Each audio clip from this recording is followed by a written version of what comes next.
Hello, everyone. I pray you're all well.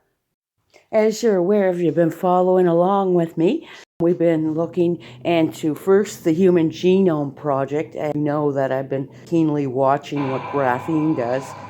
And today we're going to be taking a look into Cern's role in all of this. So put your seatbelts on, guys, because it's a rough ride. First, I want to take a look at Enoch, the book of Enoch. And there's a particular section here. It says, I saw the width of their spaces and the day of their appearing, and how their revolution produces lightning.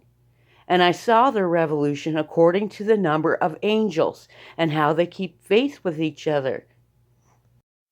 These revolutions that the angels create lightnings. Therefore, it's in a circular motion, very, very fast, I'm assuming, just like Cern. So what did Cern do? They copied, they mimicked, and they got that technology from fallen angels. That's quite evident by this book here by Enoch. So let's proceed further and have a look at what they're actually doing now. And by every circumstance, it's quite evil, very evil, and it's hive mind.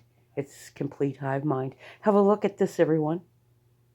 Thank you very much. It's really a pleasure to tell you about the developments that are happening at Cern and in collaborating institutes that are linked to medical applications. So now imagine what happens when such a basic science lab goes out to the doctor's office. So instead of bringing the patient to the lab, we have to think of how to bring the lab or bring the technology to the patient. And I'll try to walk you through a few examples which are sorted in the order of maturity, how close to the patient technology is.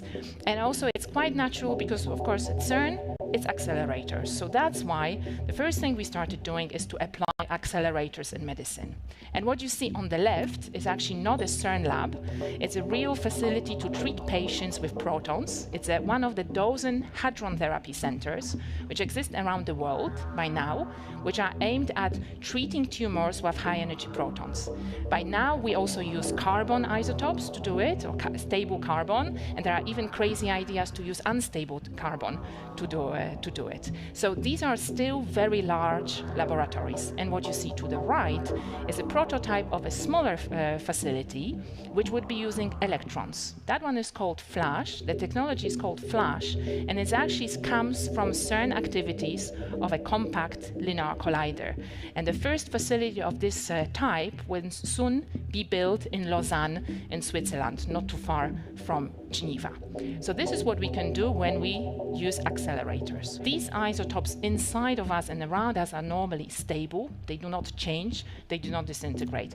What we are working with, for example, at the Isolde laboratory, are isotopes that are unstable. They change and they emit radiation. We are trying isotopes which are emitting alpha particles. These are particles which are even heavier and they do more damage in the cancer cell. And the video on this slide is supposed to show you a little bit. So what's happening? We have these radioactive isotopes which are connected to a biological ligand.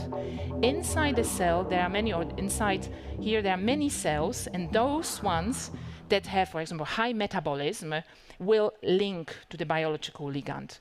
This is also where the alpha particles will be emitted. So only the cancerous cells will be killed. So first we have to ask ourselves, why is Cern testing the magnets when it has the most powerful in the world? So basically, they're not really testing the magnet, they're testing the graphene sensor, how to use it. And on top of that, here we have Cern wanting to remotely put itself into our own bodies, just like a computer does. So in order to use it remotely, like a computer, you have to give it to permission. Now Cern is saying that they can fix you from a remote location. How are they going to do that? Well, the graphene, of course. Graphene may hold the key to connecting our brains to the machine. So think about that. Like if they are, that's what they're testing, the graphene sensors. Okay? And what do we speak about? Those said cyborg hydras.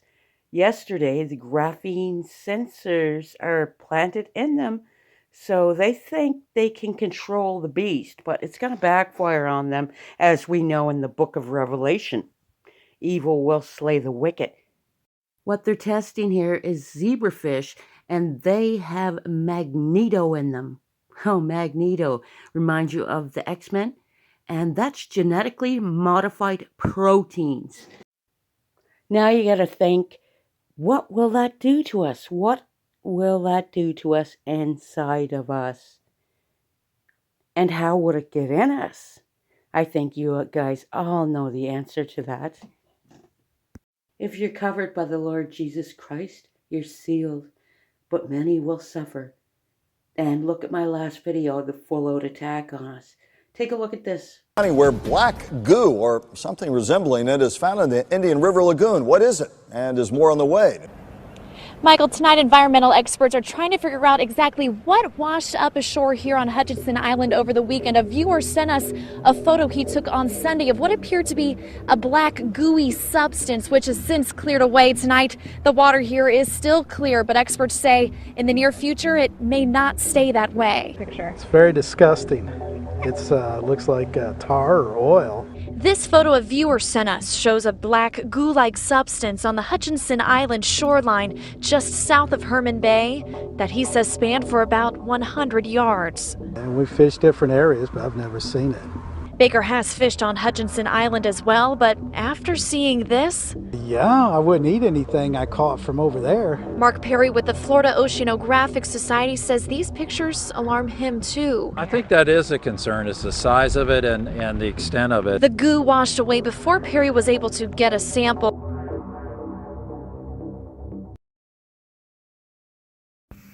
Lagoon and Martin in St. Lucie County are noticing a black goo washing up on the shoreline. That's right. It's actually grabbed the attention of the Indian River keeper, who shows us tonight why it might be a sign of problems there in the waterway.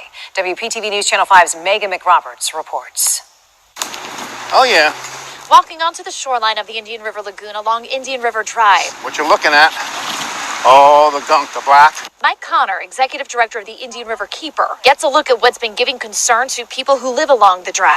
This'll turn all kind of colors, but when it gets on a shoreline like this, it turns black and it rots. Connor says he's taken pictures and samples of what he believes is an algae to send to scientists. One sample he kept in a jar, changing colors almost overnight. All the water in the jar turned absolutely pink, a hot pink. Connor sent the pictures to Dr. Grant Gilmore, a longtime researcher and scientist focused on the lagoon. It's probably bacteria. Dr. Gilmore says it looks to him like a cyanobacteria called Lingbia.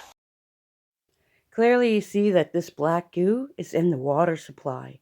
And this black goo, you know what it is. So, with that said, it appears that it's in us all. Like, as I stated before from my last video, I will post a link to it. However, what if they put these cyborgs in the water supply? Then what? Let's go back to Enoch then. And I asked the angel who went with me, who showed me what was hidden, what are these? And he said to me, the Lord of Spirit has showed thee their parabolic meaning. These are the names of the holy who dwell on the earth and believe in the name of the Lord of Spirits forever and ever. Let us also look at this. And I saw the mansions of the elect and the mansions of the holy, and my eyes saw there were all sinners being driven from thence, which deny the name of the Lord of Spirits. So we very well know that Cern denies the name of the Lord Jesus Christ. Let me know what you guys think. I love you all. King Jesus bless you all.